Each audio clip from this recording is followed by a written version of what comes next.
कुलसुमपुरे में जमीन के तनाज़े में कातिलाना हमला, एक नौजवान शदीद जख्मी। पुलिस के मुताबिक कुछ सालों पहले जमीन को खरीदा गया था जिसकी कीमत आज कई गुना बढ़ चुकी है, जिस पर उन अफराद की नीयत खराब हो गई और इस नौजवान को हरासा करने लगे। बहस व तकरार के बाद इस नौजवान पर कातिलाना हमला कर दिया गया, जिसके नतीजे में ये नौजवान शदीद जख्मी हो गया। कुलसुमपुरा पुलिस ने मुकदमा दर्ज करते हुए मुख्तलिफ जावियों से तहकीकात का आगाज कर दिया। Bureau report INDtoday.com।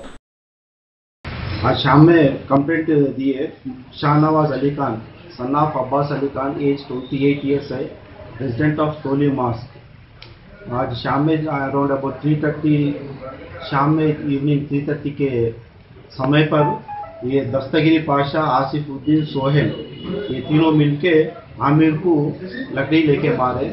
ये वजह क्या है बोले तो उन लोगों को 15 साल के नीचे एक 50,000 में दिलाया मल्टी जमीन।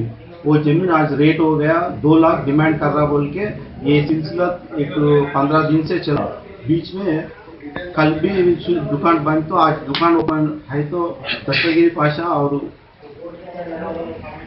आसिफुद्दीन, सोहेल आके दुकान कहीं को खोले बोल के उसको लकड़ी के मारे। So immediately the injured Aamir shifted to Osmania को शिफ्ट करे। And also we registered a crime